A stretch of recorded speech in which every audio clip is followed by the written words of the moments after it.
Hi, thanks for watching 4Color Commentary. I'm Mark Allen, and right off the bat, let me just say, if you hear something, if you hear it sound like someone's dying, it's just my son playing video games with his cousin online. So anyway, so you gotta hand it to vintage stock. For those of you who don't have a vintage stock or don't have vintage stock chain in your area, I hope you have something similar.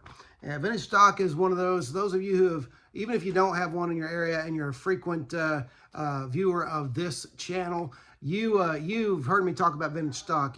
I've found over the years great dollar comics there. Comics that should not have been in any dollar boxes have been there. And so it's just a great place that you can find books there. And in this case, I found a couple of books that weren't even on my radar. These are reprint books. And these are actually from 1971. And these were great when I got them. I put a couple, as I usually do before I make a video, I put pictures up on Facebook on a couple of comic book sites of what I found for such a great deal. I found these both for $10 a piece. And that means some of the comments and some of the people went wild for them. They either had them ever since they first bought them, or they've had them for years, decades, or they had them and got rid of them and wish they had them again. These are evidently not easy to come by as far as in the wild. You'll find them on eBay, and I do recommend you check them out. But anyway, I got these for $10 a piece at the vintage stock, one of the vintage stocks in Tulsa. And I'm just going to go ahead and show them to you here. This one is, you have Superman from the 30s to the 70s. It is hardback, nice thick book. And then Batman from the 30s to the 70s. Classic image there of Batman and Robin. Again, nice and thick. Now, the Batman reprint book has, it reprints 36 stories from the 30s through the 70s. The Superman actually reprints 48 stories. And it is just a bit thicker. I don't know if you can tell from that, but it's just a little bit thicker and has some more, they are the same size. Nice thick books. Anyway, love the hardback. And just so you know, just so you can kind of get an idea, both published in 1971. They start off with a foreword, or I should say, the Superman starts off with an introduction by E. Nelson Bridwell, and then there is also an introduction. There is a foreword, I should say, or dedication by Carmine Infantino, and so just really neat stuff. And there's some history in that, of course, and in the introduction by Bridwell. And so great stuff there. But then you have these wonderful color reproductions of some of the covers, or the covers to the stories that they're reprinting ahead. There's 3 sections. It seems, well, 4 sections: 30s, 40s, 50s, 60s, and 70s. So 5 sections. Okay. Actually, they put some of them together. 30s through the 50s and that kind of thing. So 30s and 40s, there you go, 30s and 40s covers there. And then the Superman, however, does not reproduce all of those covers in color. The Batman book does, but here's what, some of the black and white reprints look like. And you do have a few stories in here that are color reprints, but these are great collections.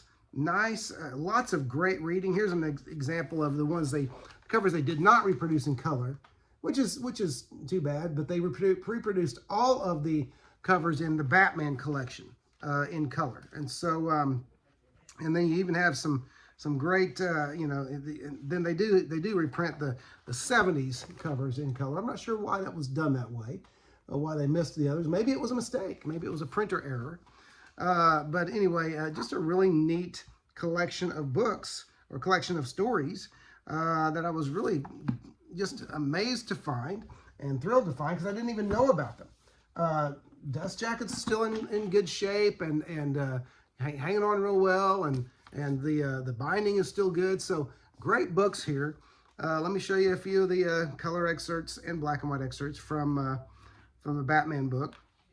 Here's, of course, some covers from the 30s and 40s. And again, just when you see this stuff, as a lifelong comics fan, especially those of us, and I keep going back to this, those of us who grew up on comics, who discovered comics as kids, as opposed to those who discovered them as adults. And that's great. I love it when I love it when an adult when adults see comics and realize, hey, there's value here. I like this medium. I love that. But there is something about discovering them as kids and growing up with them that the reproduction of those covers and seeing those covers, those old covers, it just does something, not even for us, but to us, okay? Here's some covers from the 50s and some black and white reprints adjacent there. But so again, this is Batman, let's see, Batman from the 30s to the 70s and Superman from the 30s to the 70s. There's some more color reprints or reproductions of 50s covers and an opening splash from the 1950s Batman story with Superman, the world's finest story, okay? And actually this, oh, that's kind of cool. Superman's and Batman's greatest foes.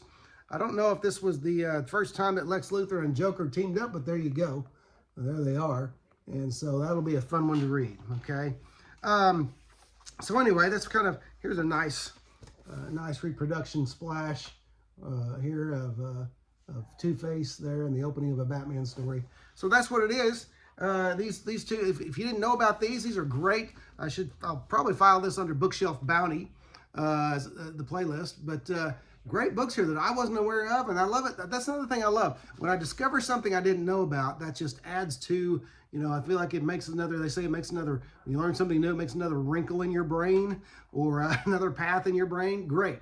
I like new paths that lead to comics knowledge, okay? So anyway, there you go. So anyway, Batman with Robin the Boy Wonder from the 30s to the 70s and Superman from the 30s to the 70s. Those are great books to go looking for, and it's really neat to find them so affordably in a local comic book shop. But anyway, that's it. And just wanted to show those to you and encourage you to go look for those, research those. They're really, really neat books. I'm going to have to make room on this shelf because it's getting pretty tight in there. I'm probably going to have to buy another bookshelf, which I really don't want to do because then I have to find some place to put it. But anyway, that's it. I just wanted to share those with you and encourage you on those if you're a Batman and or Superman fan, or just a fan of old comics in general. That's a great way to get a bunch of great stories under one cover. So anyway, but that's it. Hey, don't forget to like, comment, and subscribe. If you haven't, especially comment. And thanks for watching 4 Color Commentary. We'll see you next time.